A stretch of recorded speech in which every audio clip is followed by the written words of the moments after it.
source of material energy, then that is all described by the Lord's energy, because he's the source of all energy, so then they all function in their particular way.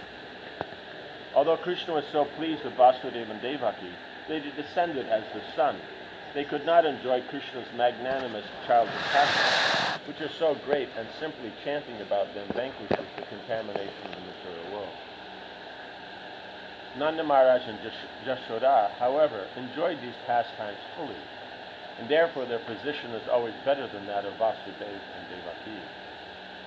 Srila Prabhupada comments. And we say that here, just from the point of view of rasa, fullness. Yeah. It's not that, because by social status, and Vasudeva and Devaki were Kshatriyas and Nanda and Yashoda are Vaishyas, and so therefore in that way you could say that Vasudeva and Devaki are Kshatriyas. Srila Prabhupada comments. As stated in Bhagavad Gita 7:16, Chatur vidha bhajante mam jana sukrito Arjuna. Without sukriti or pious activities, no one can come to the shelter of the Supreme Personality of Godhead. The Lord is approached by four kinds of pious men: Arto, Jigyasur, Artarthi, Jnani, Cha. But here we see that Nanda Maharaj and Jashoda surpassed all of them.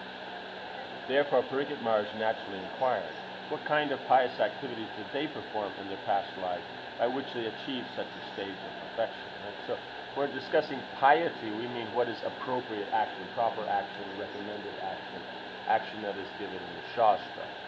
So following that, that's called piety. Now of that, then you have following piety for your own purpose and following piety to please the Lord. Right? So even in here we mean, okay, we're trying to please ourselves, but, the Lord is being pleased in the process. Then it's a matter of what is the ultimate goal. Right? Because it's obvious if someone's just following pious activities, they're not worried about the Lord, or they're following pious activities simply to please Krishna. Right? But then in between you have mixed aspects. So you have, therefore, following the recommended activities, because by pleasing the Lord you can get these facilities. Right? Much easier than any other method. So now, in that group, then it comes down to what's the intent. What's the ultimate intent? Is it to please the Lord ultimately, but now you're dealing with material desires, so then that will be karma misra bhakti. But if it's not, it's just, you just know that worship of the Supreme Lord is the best method to accomplish anything, therefore you're doing that, and your ultimate goal is getting your material facility that you want, then that will be bhakti misra karma. Does that make sense? But the point is all these four groups, they all follow the things recommended in Shastra that please the Lord. That's why it's called piety. Right? But we have to understand is the piety that they're discussing here with Nanda and Jashoda, that's not material piety at all. It's spiritual piety. So that means they perform devotional service. So devotional service is, the appropriate piety for the living entity. Yes. So does that mean that even out of these four, the jnani is actually looking for God, but it's more with the selfish interest? It's not still being. When the four I was mentioning there, I was talking about just a matter of if it's just materialistic, if it's mixed, or if it's pure. But if you're talking about these four, the jnani wants to know about God. And so it's sincere. It's not the jigyasu who is just interested. They want to know, but the whole point is knowing about God. It's not actually a dynamic relationship. It's a beginning stage.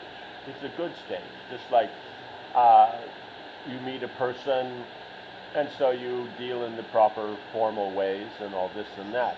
But if in the dealing you find the person to be interesting, that you want to get to know them, then, to establish more of a relationship, then you start asking questions about who they are and this and that.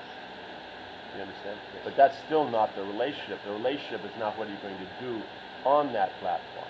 That's why it's still considered a neophyte platform. But all of these other three have to lead to this if you want to move on to the Madhyama platform. Right? You have to actually want to know Krishna as a person, what's going on, why. That's why all this knowledge is given. So, for the Arta and Artarti, by knowing about Krishna, then they understand that whatever it is that you want or need can be gained from Krishna. So then they get that benefit, their faith increases. For the Jigyasu, then, hearing all this knowledge is interesting.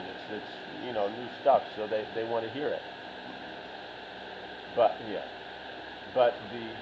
And then for the Jigyasu, then the Jnani, then they want to know about God because they want to establish that relationship with Him. Then when you go above that into the pure devotional thing, then it's just a matter of these are Krishna's glories, so hearing about them is wonderful. So there's nothing to gain from them other than just the remembrance of the Lord. To be absorbed in the Lord. So Krishna consciousness is the only thing to gain. Does that make sense? And then it goes forward into, by hearing, then one tastes, transcendental ecstasy, then on to prema.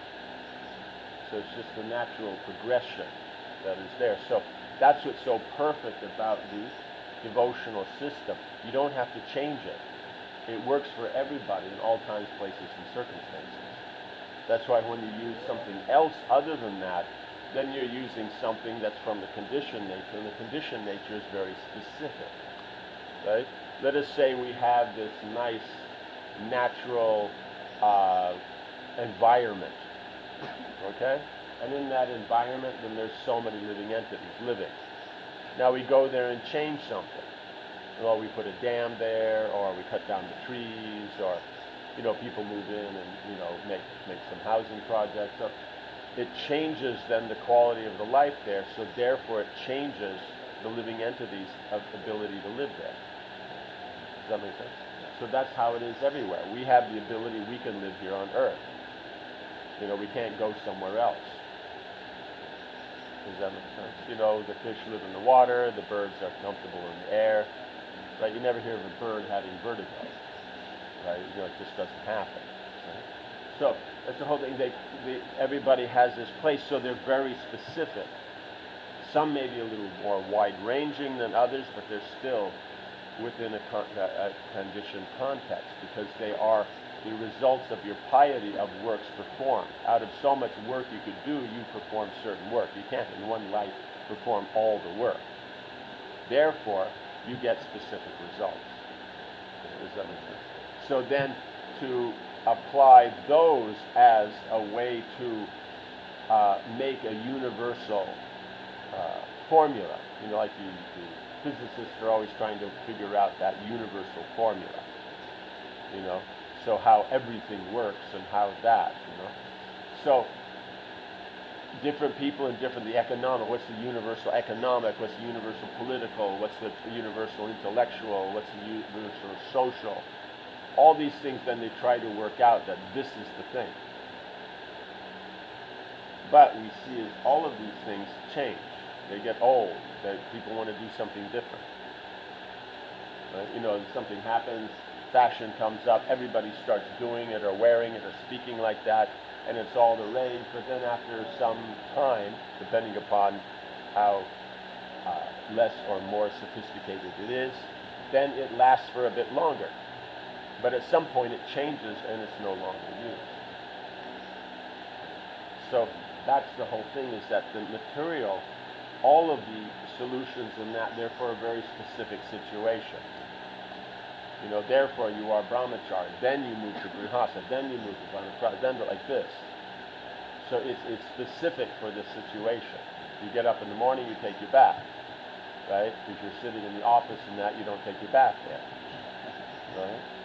So everything is very specific.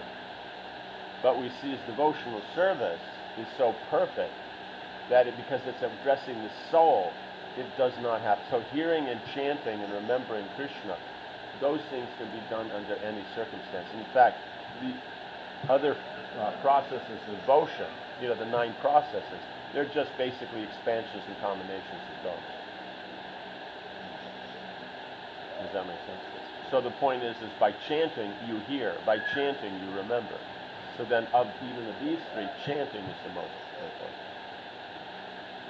Right? So that's why we chant Hare Krishna. Because then everything else will come. Does that make sense? Sakam Karma Yoga. Technically it's Bhakti Sakama. Sakam Karma Yoga. Is it Sakam? I mean, is it Bhakti Mr. Karma? It depends on the intent. It can be Bhakti Mr. Karma, it can be Karma Mr. Bhakti. As we're saying, is that because that mixed part, what's the ultimate intent? If the ultimate intent is to develop love for Krishna, then it'll be Karma Mr. Bhakti. Right? Even though it may be just a very small amount of Bhakti, but it's still Karma Mr. Bhakti. It's Bhakti Mr. Karma, though maybe the mix is a lot of Karma. Right? But those whose intent is not on pure devotion, that will be then Bhakti Mr. Karma. The Bhakti is mixed in with Karma. Because they're just intelligent and know that this is the best way to accomplish anything in the material world. So they're more intelligent than the general person, but they're not as intelligent as somebody who actually understands that getting facility in the material world isn't actually that great. Right? Because the soul being eternal, what they're going to do with these things. So therefore, then they're more intelligent than the karmic, the straight, who does not use the process of bhakti. But they're not as intelligent as the person who is trying for pure bhakti. Right? And then of those who have attained, then they're better.